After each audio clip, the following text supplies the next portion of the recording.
Welcome, everyone. Thank you so much for joining us. I'm really excited about today's topic. It is an important one. It is boundaries, and I should have led differently. It's just something that everybody needs, but people rarely prioritize. And I've got such a wonderful panel to dive into the topic today. I'm Debra Eckerling. I'm author of Your Goal Guide and creator of the Deb Method for Goal Setting Simplified. I am a goal strategist, podcast host. Oh, and I've got my new foodie podcast. So Taste Buds with Deb, if you haven't seen it, please check it out and prepare to be hungry. So anyway, I love it when there's absolutely no transition. Every Monday, I bring together 3 friends to dive into the topic of the week, and then it magically becomes an episode of the Deb Show podcast, which runs on the Marketing Podcast Network. And the people that I have today, I know are so pro boundaries. I mean, aren't we all pro boundaries? But it's one thing to say you love boundaries, and then it's another thing to have the habits and the practices to practice what you believe to be true. And great panel today. Now, I'm going to introduce backwards because Pam Drzewiecki, did I get it even close? Maybe a little. You'll fix it later. She and I were on a panel with Lisa Sakai back in November, and I reached out and I'm like, we really gelled. I'd love to have you on the show. What do you want to talk about? And boundaries was, I think, you sent me a list, and I'm like, let's do boundaries because everybody needs it. People rarely have it. And I also happen to know that Lisa Danforth and Jess Dewell love the topic as well. So we're just going to be like having a loving on boundaries party today. And I'm excited, but why don't I let you all introduce yourselves? Because other than saying you love boundaries, probably was not, well, I didn't say anything. So Lisa Danforth, welcome back to Goal Chat Live. Please share who you are, why you are here, and why this topic speaks so much to you. Oh, thank you. Thank you. Thanks for having me back. I'm super excited to be here talking about boundaries. Why is it so important to me? Because I think that any success that we want, no matter what success is or what it is to us, is really only achievable when we have boundaries, when we establish, communicate boundaries. Because when we don't, other people's priorities get in front of ours, and we can't have the life, the relationships and whatnot that we want. And also, when we don't have boundaries, we tend to have a little resentment going on in there. And I can't remember what the last question was, just why I love boundaries so much, or... Well, also who you are. Did you want to tell people that, or do you not really care? Because I'm okay either way. Business growth strategist. Yeah. I'm a 30-year, 5-time entrepreneur. I totally get the need for boundaries. And whenever I've been lacking boundaries is absolutely when I've been struggling. I work with business owners and leaders, and I help them to develop a strategic and holistic approach to success, or as I like to say, a saner approach to success. And what's required in that is absolutely boundaries and habits, along with a few other things. Boundaries, habits, experience, skill set. But when you don't, and something you said before, when you don't have boundaries, or when you kind of let the lines wiggle, then you're having all sorts of conversations with yourself. So really important, not just for you as a human and business owner, but you want to give projects your all. And you can't do that if you are kicking yourself for not having boundaries. Not everything matters equally. Absolutely. That's so true. Well, great to have you, Jess Dewell. Lovely to see you. You are looking amazing per usual. Why, thank you very much. It is sunny here in the Seattle area. I'm in Kirkland, Washington. And yeah, I like boundaries. Not only do I like boundaries, I like exploring the antithesis of what we think a boundary does. And one of the things that we do at Red Direction and the intellectual property programs that we have created over the last 20 some odd years comes down to this. It comes down to, am I willing to do what it takes? And do I understand the cost? And can I have some fun and play along the way? Now, that is a huge piece of this. And how does that come? My own experience, having very amazing, lovely, bigger than I could have ever imagined exits, as well as stunning, surprising, red carpet falling down, ungraceful failures in business. And so I run the gamut of my own experience and recognize, while business is the same in a lot of fashion, in a lot of fashions, and the way that we can approach it, there is no one set path. So when we know what's necessary, we can do what's possible. And before we know it, the impossible happens. Ooh. And so boundaries kind of help keep you on said path. And yes, and to I want to say, to Lisa's point, I think that there's an element of, we want to be able to know where we can go. We want to be sane about it. And I'm just going to add the fun piece to that, because if it's not fun, we're really missing out a little bit on that front too. We can get lost. We can get into the negative side of what a boundary can do for us. Well, I frequently say, when you love what you do, it shows. When you don't love what you do, it really, really shows. So why not have fun and enjoy what you do? Yes. Yes. And you can get there by having guideposts, aka boundaries. Yay! I love when we can theme up everything. Pam. Hi, everybody. Pam Drzewiecki. And boundaries. Boundaries is really important, especially being a recovering people pleaser for many, many years. Pretty much my whole life.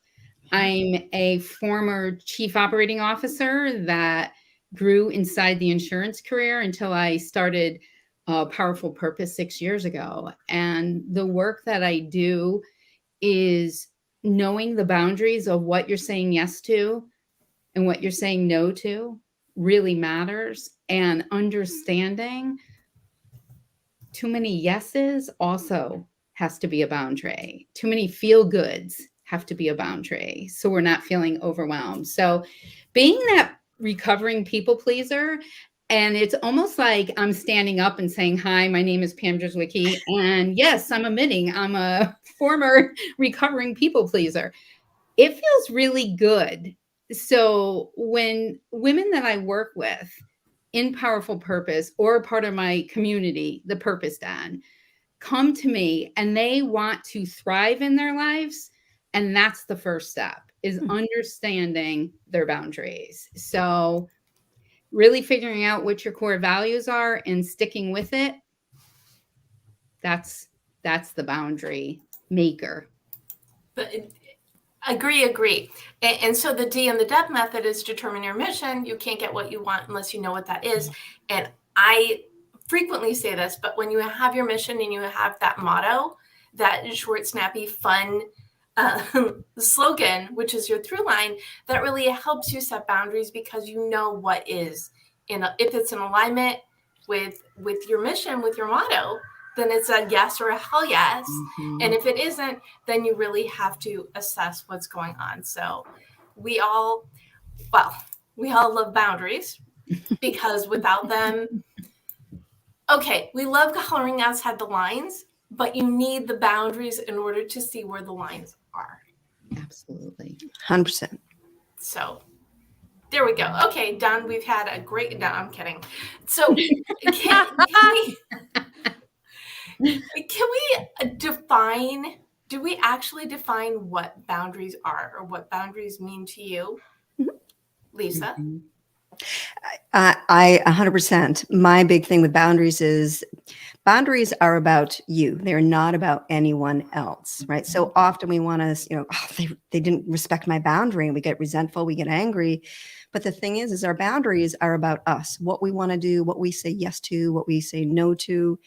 We need to take responsibility for our boundaries. My big thing is be clear, direct, and respectful. That's your responsibility. How it lands for the other person, you do not own it. You do not have control over it. You need to release it. So often, especially as women, we want to be the people pleaser. We want to make sure that everyone is comfortable at our detriment, at our discomfort. So when we pause and can look at and say, this is my boundary and this is why, it's not about you. It's about me. Like I think I said before, we can't have success without boundaries. We can't even have healthy relationships, healthy, authentic relationships without boundaries, because we're not showing up authentically. So while it might be difficult to step in and own them, it's a lot more difficult to live your life without them. Mm-hmm. I have a question. Mm-hmm. And I love what you just said. And But there was one thing in there that's kind of sticking in me. It's like boundaries aren't about, they're about us. They're not about them. Mhm. To be clear, direct, and respectful. But when you're setting boundaries, do you owe people that explanation? That is an exceptional question. And the answer is sometimes. Okay. So if it's someone that's close to us and we have an intimate relationship with them, whether it's a dear friend or whatnot, we're closer, right? So if we've always shown up a certain way, we've agreed to dance that dance with that person. Right? So we've agreed to show up. We've agreed to say yes. We've agreed to do whatever, no matter how agitated that makes us.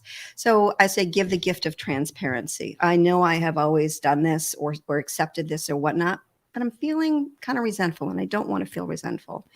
So if it's someone that's within our inner circle, absolutely. If it's someone that is not in our inner circle, no, clear, direct, and respectful is all that is owed. Because here's the thing, when we start explaining and we start saying, well, I can't do it because we go perpetually off balance. And when we're off balance, it just takes one little finger to keep you perpetually off balance. And all of a sudden you're like, screw it, I'll do it, or whatever it may be.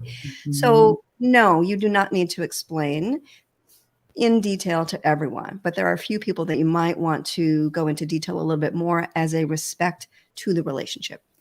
Okay, good point. Accepted. Jess, same question. What are boundaries? I actually think that they're like the map that we draw before we hit the go button and pick up the backpack that we have packed and off we go. Because the planning piece is really hard to accomplish in motion. Now, I say that as a person who acts to plan all the time. All the time I act to plan. Yet the things that we want to do, those biggest things in life, and I'm thinking about the companies that I work with, right? You're bringing 3 or 4 people in leadership together, maybe 25 people in leadership together, and they all have a different definition. So how do you understand what those boundaries are? And there is a lot to be said for what Lisa and Pam have already shared. And I'm going to add and go a little deeper, knowing that everything that they've said fits here. And I'm going to add to that when we have a boundary, we can understand much more easily what's in and what's out. And so we can make decisions quick. We can be resilient. And then the one thing we have to remember that can trip us up, right? The opposite side is, well, when I set a boundary, it never can change. And that is a myth. I'd like to say, no, that is incorrect. We make a decision against a boundary we have decided for this point in time. And sometimes we have to make a decision that's aligned with it, but it feels out of alignment overall just to keep us moving. Nothing we do is set in stone. Our boundaries actually are like energy. They can expand and contract. And I think that that's something that when we add to this conversation to remember, we know where we're going. We know who we want in. We know who we want out, or what we want in and what we want out. And recognizing sometimes the outs actually get us to where we're going. So are we willing to do what it takes and figure out how to face that particular adversity within the boundaries that we have set to keep carrying that backpack according to that plan that we have mapped out, and off we go. Love it. Well, my book is a road trip theme. So all this mapping out. Well, and red direction really comes speaks from to the me. red point on a compass. It's always pointing to magnetic north. So when you look at a compass, no matter what direction you turn, the point is always focused. You're going south because the magnetic north is associated with south. And that's kind of an interesting, or actually, how to read a compass. I actually said that backwards, regardless of the fact. That's what that. They actually do orienteering. And I'm just here with you thinking, well, what direction are you from me? And I said the wrong thing. Isn't that great? I love being able to be here and be my true self. That's what we're here to basically have a conversation and let other people listen. That's what it's really all about, right? So Pam. Wow. These definitions are amazing. It's like, it's really digging into all these different ways of looking at boundaries, right? Like we're all talking about the same topic, but personality styles, I think, are really important to and communication styles on how we set those boundaries, like Lisa had said, right? Being clear and concise on what they are. Deciding, so definition of boundary for me is, and for my clients, is to decide where you want to set those boundaries, because boundaries come in many forms: financially, communication, personally, right? Like there's so many different forms of boundaries. And a boundary is a place that you set around you, like you said, to expand, but where you could feel safe, where you could be safe in what you are protecting yourself from. And gosh, stories around boundaries later on, I'm sure we'll get to in the show. Huge stories of my own personal and clients that I work with. So I think a definition that I like to share is understanding the boundaries that you have in your life right now. How are you going to protect yourself and stay safe? Boundaries are all about staying safe.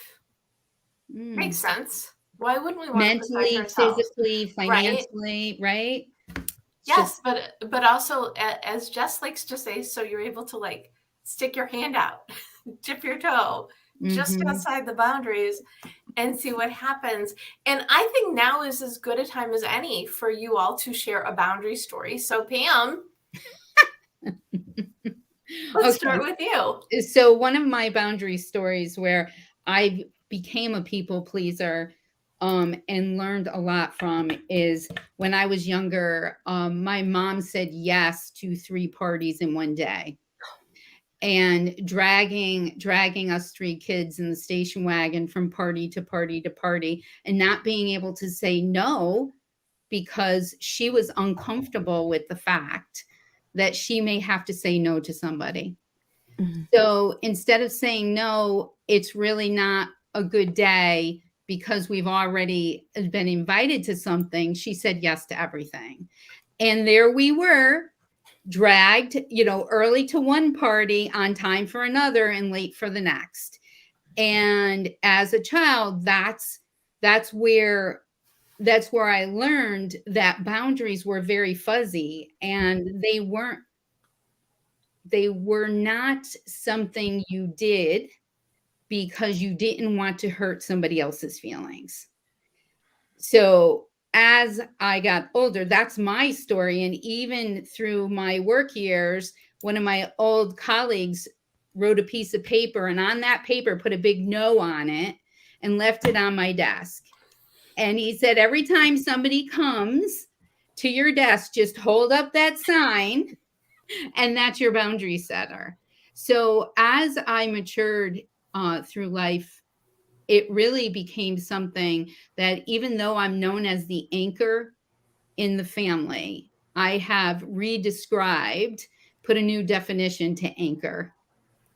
And it's not people pleasing. It's really a healthier boundary set. So there's a lot of little stories like that, but my mom is an absolutely amazing woman, but we were just,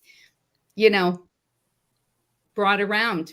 And you could just picture that, right? The old Jell-O mold, really in bad shape by the time we got to that one. And the potato salad was sour by the time we got to the next one. And us 3 kids in the station wagon getting, so that was just a funny story that sits with me when I talk about boundaries and the importance of my own personal boundaries. So yes, thanks for asking. I feel like you just gave a really good description of what Lisa was talking about boundaries being for us, not for other people. I'm sure she could have said, thank you. And maybe it was definitely different, when we were growing up. Yes. Now you would say, I'm sorry, I'm overextended. I would love to come, right? Even, but I don't think you did that, What are we talking 70s? Yes. It sounded very 1970s. Yes. So just learning from that and sharing those stories with clients. So when they have some current stories, because there's a lot of, that's one of the main reasons why my clients come to work with me, is to set those boundaries, to get them started, and most of them are midlifers. So they're like done of saying yes to everything. They're just over. They're over. They're just so over being a people pleaser. Maybe too many boundaries. Yes. Is there such a thing? Wait, no, I think we're getting ahead of ourselves. Lisa, do you have a really good boundary story to share? Oh, the one that really comes to my mind actually is a business boundary that I had when I was a caterer. And when you first start working, you've got your business, you're saying yes to absolutely everything and anyone, you just want to take things on. And I see this a lot with my clients as well. I would have someone reach out, and catering is kind of like real estate. Like if you don't get back with them quickly, they're gone, right? So I would jump on the phone and I'd promise them a proposal within 24 or 48 hours, usually 24 hours, when I was already swamped behind the 8 ball, trying to get my kids here and there. And I finally realized I couldn't do it any longer, because I was just saying yes to everything that was coming my way, even though they weren't asking for it in 24 or 48 hours. And I finally decided, I'm just going to say it's going to be 2 weeks. If I can get it to you earlier, I will absolutely try to do that. No one questioned it. So I could see how when I established the boundary, it wasn't there because I hadn't said it. What was most important was that I got back, I had the conversation, I had the information that I needed, and a date that I would get the proposal to them. So that for me was just such an eye-opening piece of, okay, I actually can set boundaries as long as I'm clear, and here's why I'm setting them, and a deadline in this specific instance. But I see my clients doing this all the time, saying yes, getting overwhelmed, resentful, and to the point of burnout where they don't really like their business. And it's often because we just need to set a boundary. Very simple, not easy, which can really kind of trip us up. One of my favorite boundary stories isn't even mine, but you will love it. So I'm going to share it anyway.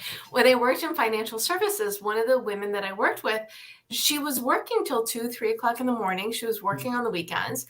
And when she told the boss she didn't want to work that much anymore, he did not understand why. Because she had set nothing. And more than one of you had said this before, you have to start with something. So you know what you're going off of. If you're letting people take advantage of you, that's you, and then you have to dial it back. So that's why it's so important and you can play with whatever lines that you want, but you have to start with something. I will look at emails to a certain time at night, but typically, unless it's a deadline, I will not reply to anything after like 7 or 8 o'clock at night. Because if I'm replying to the person who writes me at 2 o'clock in the morning, I'm telling them that it's okay to write me at 2 o'clock in the morning. That's right. Jess, boundary story? Oh, I have so many. So I have 2, and I'll be really short with both of them. The first boundary story is of me. Part of me at this time didn't know what was supposed to be possible, going back to where I started at the beginning. When you do what's necessary and then you do everything possible, the impossible happens. That's actually my boundary story. Downturn in the market, responsible for a serious amount of growth that was impacting the industry that I was in. The only way I was going to make the money and get the big things and do all of the things that I really wanted was to achieve this growth goal that was really awesome one day, and then so big and scary and insurmountable the next day. But me, I was like, nothing really changed. The news changed. What do I have control of? And so I decided, I don't know if I'm going to be able to get this, but this is what I said I was going to do. This is what I'd like to do. This is where I'd like to lead my team. And we did it. We did it when nobody else and no other department in this company that I was working with could do it. And everybody had the same excuse. It was an excuse. Well, it's this stuff. Well, it's the economy. Well, you can see. Well. And I'm like, what? And everybody was like, well, she's doing it. And that's okay, because I was just back then, and I still can be sometimes, and I'll take it anytime when I win. So boundary number 1, You know what you want to do. You're going to go for it. And there's no reason to say just because outside forces have changed, it's impossible until you try. Mhm. That's my boundary number one of sometimes it was set for me and did I agree to it or not. This other one is the other way around, where one of the companies that I work with came to me and said, I want to sell my business in 4 years. Okay, so we sat down and we talked about it, and it turned out they were able to be ready to sell in 2 years. So part one, half the time, because we figured out what was in their way. How do you get that? Part two was, well, how much do you want to sell for? This is what I think I need, they said. This is what I expect to get, they said. Well, when we looked at where they were at and what they wanted, it turned out they had competing priorities. Get the goal of the money at the end for the sale, or put in the work and the effort to not see the result of that after the sale. So competing priorities showed up. And what we had to do was set boundaries and go, well, what does this person really want to commit to? What do they really want? And from that, it changed. And this particular time, the person said, I want to sell my company. I want to move on to the next part of my life. And here's exactly how much I can give, which changed what they sold for. I have also worked with companies that chose the opposite. All paths have worked the way that they wanted once the commitment was made to the boundary and to the path. Mhm. And the way that you're using boundaries, it's a great word, but boundaries can apply to so many different things. It's not just about time and energy. It's a prioritization. Yeah. Mhm. Yeah. Priorities is a big one. What do I want to commit to? What is my goal in life? What is my purpose here? Am I willing to do the work that it needs to be done? Because the boundaries I set hopefully support that. And if I'm not getting the results I want, usually that's where the competing priority comes in. Mhm. So, how do we, you others, set and enforce boundaries? Because setting them is one thing, but Pam, what do you think? Accountability. Saying it out loud. What is it that you want to set the boundary around? I had a client working 70 hours a week, and her husband was raising the kids. And she walked in, and she would never see the kids. And she walked into the kitchen one day, because this is what we were working towards, for her to re-enter into the life. And they all walked around her like she was a ghost. And she was like, my husband, my children, my 3 boys didn't even know. I didn't even know what to do or what to say. So the way we started enforcing the boundary was being accountable. And so it was uncomfortable for her, but knowing that she had to keep on re-entering, and also sharing that clarity is a great way. Like Lisa, I believe, had said, right, is that clarity on what it is that she was actually doing, having a conversation. And I think with the family, understanding, like, listen, I've worked all these hours, all these years, and now I'm still going to be doing this, but I want to be part of this. And then everything started changing. So I really think the accountability and the communication with people, so they understand what you're working on professionally, personally, or in a business. It just needs to be discussed. I think communication is such a big word Mm. because it's one thing when you know things, That's all up there. but articulating it, Mhm. and not just articulating it, but in a way that you're going to be heard is Mhm. huge. Mhm. Yeah. And it totally changed her whole life. I mean, it has changed everything in her life by being able to be clear and continuing to show up to enforce those boundaries of time with her family and her clients. So, Good for her. That must have been quite a challenge going from It wasn't. being the ghost in the house to say, hey, I'm here, people. Mm-hmm. Work with me. Things have to change. And things have to change. Maybe that's the first step Mm-hmm. of knowing. So, and I'm all about embracing change, because if you run from it, what do you get? Nothing. If you embrace it, if you make a plan, if you put these things in place, then change is possible. Mm-hmm. Lisa? So how do we set and implement the boundaries? Is that what you're saying? How do we set and enforce? Enforce. I love that word, enforce. For me, the key thing here is pausing. I'm a huge advocate for pausing, right? We need to slow down before we act, react, don't act. We also need to understand that inaction is a decision. When we choose to not act or make a choice, that is a decision.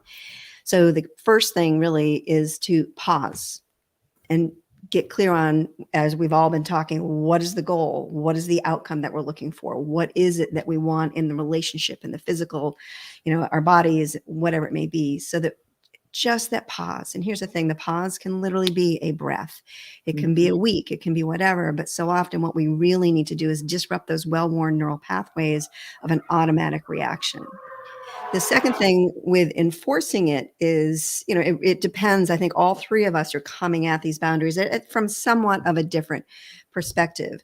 For me, if I'm talking about my clients, I really like to talk about time and consistency, which is something that behavioral economists, they dub this term, and it's we value the present more than we value the future. So we value the present. The reward is in the moment of feeling good, of not making someone feel uncomfortable, or it might be, for example, smoking. It feels great, you relax, you're calm, but the cost is in the future, right? So we can look at, if I say yes to this, what is the trade-off, right? What is it? Newton's third law of physics, what we say yes to, there's always a counter. So when we can pause and look at that and understand what is the outcome from my yes, right? That time and consistency is, am I just going for the reward in the moment because it feels good, but the cost is going to be in the future, whether it's for myself, for my financial health, for my relationship. So getting clear on that, the pause is the biggest thing. The way to implement them, time and consistency. Who am I being who I want to be so that I can have the future that I want in a day, a week, a year, a decade, whatever it may be. Now, for those who are listening to this as the Deb Show podcast, when Lisa said the power of the pause, Jess did a happy dance. That is, I think, one of her favorite, because she's been a guest on the show before, as have you, Lisa. And the pausing, the taking the breath is literally one of her favorite things. Yeah, I have a signature talk about it. I do workshops about pause. It's just everything comes back to the pause, because that's where the zero-sum energy is. That's where everything is created from, is that zero-sum energy, that pause of yes, no. What do I want? Do I want something different? Is it okay? Have I been told I can't have it? I mean, I like to think of ourselves sort of as a radio tower. We've been receiving all of these different frequencies coming in, and our boundaries, our yeses and our nos, come from inside, but they've been tamed and quieted for so long. We get to gain them back when we pause and get clear on, is this who I want to be in this moment? Is this creating more of what I want, or is it creating more of what I'm really not looking for? That pause, there's everything we want is on the other side of pause. I believe pause is before the boundary. Jess, did you want to chime in? Because you're still nodding. Oh, I could talk all day about this. So the answer is I could chime in, but I think what Lisa said is very amazing, standalone, and spot on. Excellent. So what do you want to add to the question then about how do you set and enforce boundaries? So in addition to present retreats, which is the power of the pause that Lisa was talking about here, that's my word for it, is the present retreat. There's that old saying, know what you can control. And for each of us, what we can control is a little different. And there are two ways that people might be able to approach how they know what's in their control. Some of my three brains that I reference from the Three Brains of Leadership, which is a great Harvard Review based article. And then they wrote a whole book about it called M-Braining. That talks about your brain between your ears, talks about your heart brain, talks about your gut brain. So when we know, do we make decisions best and the ones that come out the way we want the most from our head, heart, and our gut, then we can know what to lean into to listen to first, but also recognize due to outside forces outside of our control, what we planted or allowed to be planted clouded that. And being able to get clear in those, it's a whole lot of inside work. It's like tending a garden. You plant the seeds and nothing shows up for a while. You plant the plants, and sometimes, like asparagus or apple trees and other blueberries and things like that, it takes years for fruits to occur so that we can actually eat what we've planted and benefit from that. And time is so important in that capacity. Another way to look at this, in addition to what's going on in our three brains, could be, do we tend to start from the past, or do we tend to start from the future when we are showing up to decide what do we want, where do we want to go, how do we make this decision? And I learned this particular piece from the guy who created the type of chiropractic care that I receive. His name is Donnie Epstein, and he talks about people that they come from the inside. Their energy comes from the inside, and they create out. And there are people, and I'm one of these latter people, that take all the energy from the outside and they bring it in, and then they create. And so it doesn't matter where that happens. It matters that we know, so that we can understand what the energies are that are coming at us, so that we can show up appropriately and according to our value set, to get that time and consistency, to get that ability to pause, to understand because if we're not careful, our pause could just be let's get out of the chaos and then keep going. Whereas really, when we're talking about boundaries and pause, we're talking about, okay, I need to actually take stock here so I know how to proceed. So whether it's one of your head, heart, gut, brain, whether it's inside, outside energy, I think that's a place that would be kind of an interesting concept to start with, because when we can identify those, we now can understand our reactions to other people and then change them to responses. And that's where I think, and being able to see the results of our boundaries when we're able to respond instead of react to our situations. Those were a lot of words. I know. Good ones. No, very good ones. And I think if we wanted to put a little bow on it, it's the foundation. Take inventory of who you are, where you're at, what you're going towards, and check in with your head, your heart, and your gut. Did I summarize well? Yes. Excellent. I want to Well, you've heard me talk about this enough. You could probably summarize anything, and I would say yes. One of the reasons we get along because, for many of those reasons, but you and I are both very foundational focused. Yeah, we are. Because you cannot, you can't build unless you have that solid foundation. And I can't, it sounds simple, but again, I am goal setting simplified. You can't get what you want unless you know what that is, but you also need to look around and take an inventory of where you're at, what you want, and where you're going. So and the thing, and this ties into what everybody has said, you need to take that pause, that me time, to figure out the nuts and bolts. Because if you don't, you're going to be running towards who knows what, right? So when you gift yourself that time to figure out the foundation, to set boundaries, to figure out what you need to do consistently to communicate, to stay in that flow, everything can grow from there. But when you start with, oh, yeah, I'm not gonna work till 3:00 in the morning anymore. I'm not gonna tell anybody. I'm just gonna decide that this is my new mode of things. I'm just gonna see what happens. Things can get crashing down. But when you say, okay, we need to dial it back. This is what's good. This is what's healthy. this is what I need to put into place. But again, you can't do that unless you have solid foundation. And you have to be ruthless about it, Deb. Pam, Lisa, you got to be ruthless, because here's the deal. As soon as we set a boundary, what does the whole world do? They test it. They test They it. test it. The stamina that we need to face the adversity that comes with what we think we want is real. And that is something that requires a lot of courage. And so recognizing that we're building resilience, recognizing we're planting a garden, recognizing that we're going to take that time and slow down and check in to use the pause however we need to in that moment to make sure we're going, okay, I recognize I'm on the path, or I might be off the path, or hey, I didn't know this path was overgrown, or nobody's ever been here before. This is so great. All of those things are part of the result of getting to the end goal of where we're going, but the result of choosing a boundary. And that's the one thing when we talk about the how, let's just talk about the path.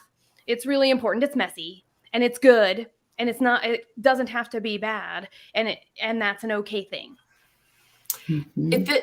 What you said really harkens back to when Lisa was introducing herself, and she said, you don't owe people explanations, or we were talking about whether or not you owe people an explanation, because no is a complete sentence, which I'm sure I could do like a 2-hour chat on those two letters of the alphabet.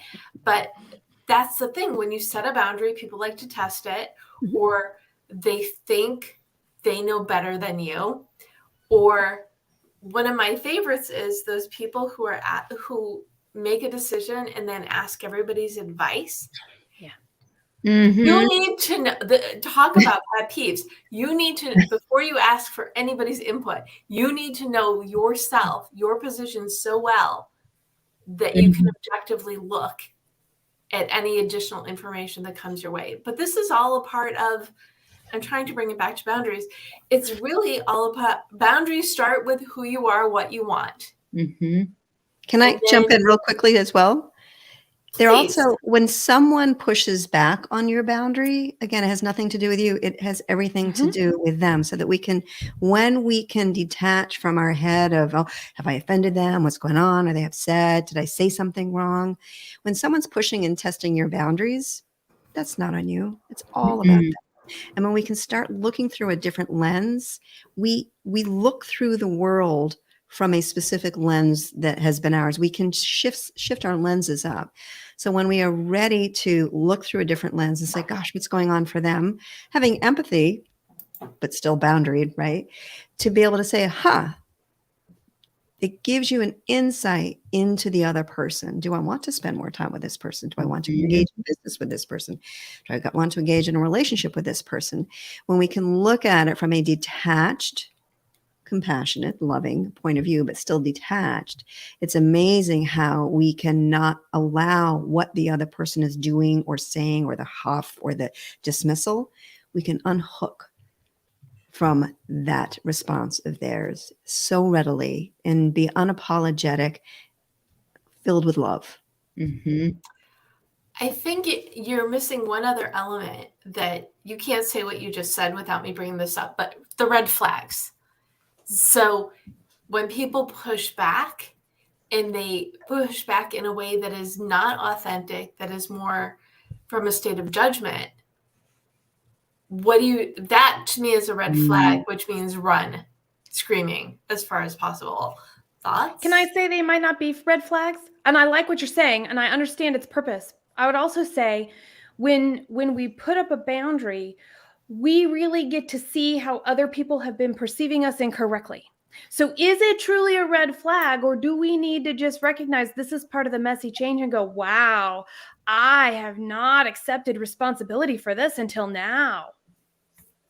Ooh. Oh, yeah. So we can actually thank the person for holding up the mirror. Yes. Pam, thoughts? This is not easy. Like it's not. So I don't Simple. Right? It's not simple. It's really not. It's like you really have to, at least I believe that you need to be confident in yourself and what you deserve in order to set those boundaries and be able to set a really thick wall up, a dam, because once there's that crack in the dam, if that person is not used to you saying no to them or setting a boundary around it, they're going to poke that crack and keep on poking that crack until it changes. So being strong and confident in yourself while you're looking at setting these new boundaries is really imperative if you're not a normal boundary setter, right? So if you are a normal boundary setter, then you've got that foundation and you understand how to navigate through the questions and how to navigate through the responses. But if you're not an everyday boundary setter, that pause is really key to getting that confidence in yourself to continue to set them. And that confidence comes from setting the boundaries. And that it's once we start tipping the scale from 49-51 to 51-49, we can start stepping into and trusting ourselves and building that confidence. It doesn't have to be all in perfect or completely confident. Exactly. You can be setting those boundaries and feel not so confident, but understanding that's building a muscle. Exactly. So it's almost like a fake it till you make it sort of situation, right? Just start. Yeah, just start. The secret to everything is to just you're start. going to not do it perfectly in the beginning. Exactly. If you're someone who has never set boundaries, you might go on the opposite end of the spectrum and upset people. So just give yourself some graceful accountability. Don't beat yourself up. Don't let yourself off the hook. Just continue forward. Consistency, right? I feel like we're like treading into goal territory. So let's keep running with that. I would love for you all to gift a goal to our audience. So what is something that they could do today, tonight, tomorrow to either set better or enforce their boundaries? Jess, what goal would you like to gift? Oh, in the realm of the act to plan, I am an external in my energy. I make decisions from my gut with the most confidence and the most consistency, getting me to where I want to go. I'm going to say, just pick something and commit to sticking with it for a beginning, a middle, and an end. Pick it. That's the action. Do it and let it be there. And maybe it's 2 weeks. Anything can be done in 2 weeks. And then once a week, do a quick accountability check-in. And I can give you the links to my 10 questions for accountability, that process again too. That would be my gifted goal. Pick something, commit to it for 14 days so that you can check in with it and you can just see what happens. How do you respond to people responding to you differently? How do other people respond? How have you actually been being perceived by others? Does it actually get you to where you want to go? Or does it help you be curious and playful to figure out the next thing to try for another period of time so that you can find where where the true boundaries are and just enjoy the process of getting there? Can you give an example of the beginning, middle, end thing? Yeah.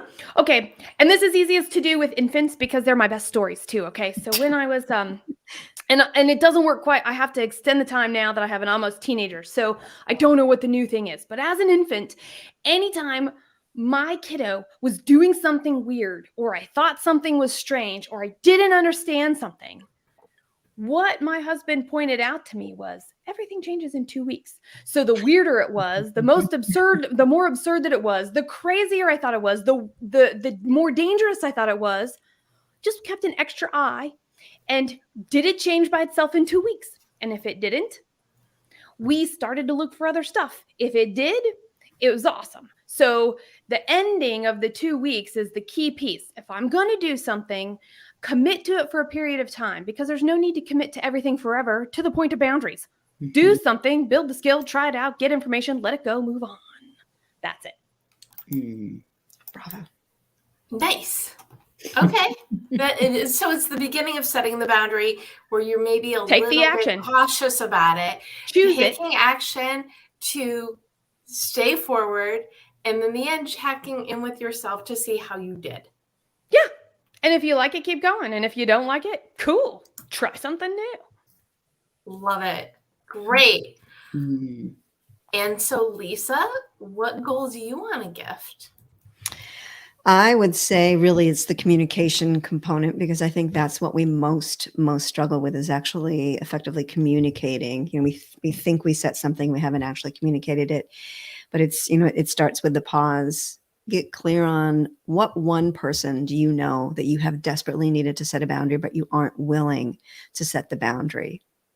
And really think about, what would my life be like if this boundary were to be established and we were all respecting this one boundary? Because when you can connect to the outcome that you're looking for, it's much easier to communicate, articulate what's going on for you. One thing that I recommend saying, take it, morph it, however it works for you, because it is so difficult to set boundaries, especially with people that we know, is, I love you enough to have this difficult conversation. I know that I've always been the person to do X, but I'm finding that I'm resentful, and I don't want to be resentful because I love you. So can we please come to the table and have a conversation about how we can make this work for both of us? Now, if it's a colleague, I respect you enough to have this difficult conversation, and I respect myself enough to have this difficult conversation. Mhm. Start having those conversations, because it's a weak link. And when we start having them and start seeing the outcome and building the confidence and the trust within ourselves that we're capable, and seeing the outcome from it, it's amazing how much more readily we are available to start leaning into those boundaries, start communicating. I mean, it's been proven, people, when we lack boundaries, we have resentment around the people around us. I think Brene Brown talks about, when the people who are the most compassionate are also the most boundaried, because the boundaries keep them out of resentment. They're not saying yes to things that they don't want to. If we want true, authentic relationships, we need to start communicating our boundaries effectively. Mhm. Ooh, wow, that's an intense one. Deep. But important. And if whether you're watching this or listening to this, the person that just popped into your head that you need to set a boundary with, you know who these people are. Mhm. So draw the line and have a conversation in a compassionate way. Mhm. Oh, and don't say we have to talk, just talk. Yeah. Because I don't think anything spirals a conversation out of control more than starting it with, we need to talk, or I hate to say this, but that's another one. Yes. Right? Yes. Good one. Thank you, Lisa. And Pam, what goal do you wish to gift? I would gift going back to the pause, but to add on to that, the pause, discover, and design what those boundaries look like. I think that's a lot of the work I do inside my community, is having them understand. So if we understand what we're pausing, if we pause and we think about where we want to set that boundary, by discovering that, because we're going to get that from either our morning meditation or journaling. Like, what is really eating at you that you want to change? Maybe you're spending too much money and you want to set a boundary financially around your money. Maybe, and we've been talking a lot about people and interactions, right? But there are those other boundaries. Maybe you don't feel well, so you have to set a boundary around your physical movement. Just pause in that moment and think about that. Think about where you want to set that boundary, discovering it, and then design what that looks like. And then to follow back up with Lisa, the communication is key. So while you're, discovering and designing it, part of that design process is really looking around you to see the people that you can bring in, so you could break free your personal boundaries of not allowing people in, and invite them into your space, and then set that boundary around what that relationship looks like and how it could help you. So, Love that. And just like what Lisa was talking about, was setting boundaries with people.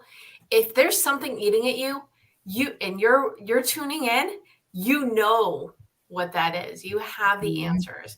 It's giving yourself the time and I'm going to use a Jess word here, the grace Mm.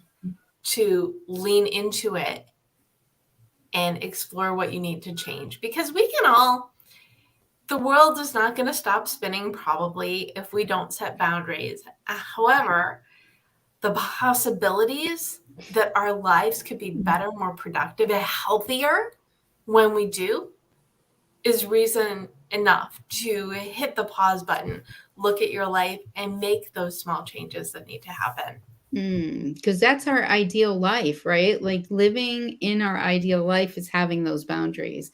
And it's not perfect, but it definitely is more purpose driven by understanding what that really means to you to set those boundaries. Exactly. And it's not perfect, but it is a choice. And the Mhm. reason that I do these conversations is to tell people, yes, you have a choice. You can embrace change. You can make big decisions. You can make little decisions. You can set small boundaries or large ones. It's yours. Your life is yours, and what you choose to do with it is up to you. We're just here to cheer you on and let you know that it's all within your power. Mhm. This has been such a wonderful conversation. Before we wrap, friends, please tell people where they can learn more about you. Lisa? You can go to my website, lisadanforth.com. I like to keep things simple. Or LinkedIn, which is just at Lisa Danforth. Excellent. And Pam, where can people learn more about you? On my website, powerful-purpose.com. Could jump on and have a virtual coffee or go out to my LinkedIn as well. And it's Pam Drzewiecki. And well, I was going to wait, but you both mentioned LinkedIn. So before we, in the recap, so if you go to the debmethod.com/blog, you will see the recap and the replay, links to these websites, and I always include the LinkedIn links. Mhm. So if you are discovering these new friends, send a note, say this is where you met, and make a LinkedIn connection request as That'd be well. great. Jess, where can people learn more about you? Well, go to that search bar somewhere and just type in Jess Dewell and you'll find a lot of stuff. Reddirection.com houses all of our blog posts that I have written over the years, all of the podcast episodes for the Bold Business Podcast, and all kinds of other information that are my gifts to you for being who you are, just to go out and do your best out in the world. Love that. And as I mentioned before, I'm at the Deb Method everywhere, and you can go to thedebmethod.com/blog for the recaps and links to these wonderful resources. And I was just on your, where did Jess go? Hopefully she'll come back. I was just on Jess's podcast last month, so I will put that link in as well. Oh, there she you is. are. Welcome back. You scared me. Me too. I scared me too. Excellent. Itchy trigger finger. I was just saying that I was just on your Bold Business podcast last month. So I will put that link in the recap because that was all about what questions you need to ask to create your life, the business, more foundational stuff, of course, because that's where it all starts. Determine your mission. Can't get what you want unless you know what that is. And that's the starting point for everything. And that also applies to setting boundaries, right? Because if you don't know what boundaries you need to set, you cannot set them. Everything goes haywire. The world isn't it's a little much. Before we what is one thing you would like everyone like to leave everyone with? What final thought do you have? Jess, final thought? Oh, I knew you were going to pick me first. I was pulling up a quote because it's so perfect for right now. Come back. Can you come back to me so I can get it? Yes. Okay. Pam, final thought. Final thought. Live your life in purpose and not driven by those circumstances. Love that. Live your life in purpose. Well, you do live your branding. That's my Go hashtag you. nugget. Those are my hashtag nuggets. That was the first one I wrote, but yes. So Live your life in purpose. and not Excellent. driven by the circumstances. So many people do that, right? They react. When you gift yourself that time, then you can be proactive in your life. Right. So, Lisa, final thought? Final thoughts, I would say I believe that boundaries really are habits. They are what we repeatedly do. And I just want to share a quote by F.M. Alexander that I absolutely love. And is people don't determine their futures, they determine their habits. And their habits determine their futures. So be looking at your boundaries as a habit that you can create a new habit, one that supports you and sustains you in living a life that you want to live rather than having, your business, your work consume you. Excellent. I love that. Jess, did we give you enough time? I couldn't find the quote, but I will end with this because I like Lisa's quote very much. I feel much better that we have quoted somebody. Viktor Frankl has a really great quote too.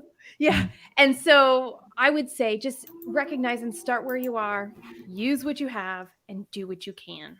Because that comes back to what I said at the beginning, which is when you know what's necessary and you do everything that you can that's possible, the impossible will happen. So true. Thank you so much, Pam, Lisa, and Jess for joining me today for this wonderful conversation on boundaries. If you're tuning in live or the replay, thank you for watching us. And if you are listening to us as the Deb Show podcast, thank you, all of you, for choosing yourself, your goals, your boundaries. You can set them. Your entire life is in your hands. You have the power. Go on out there, set boundaries, go for it. We know you can do it.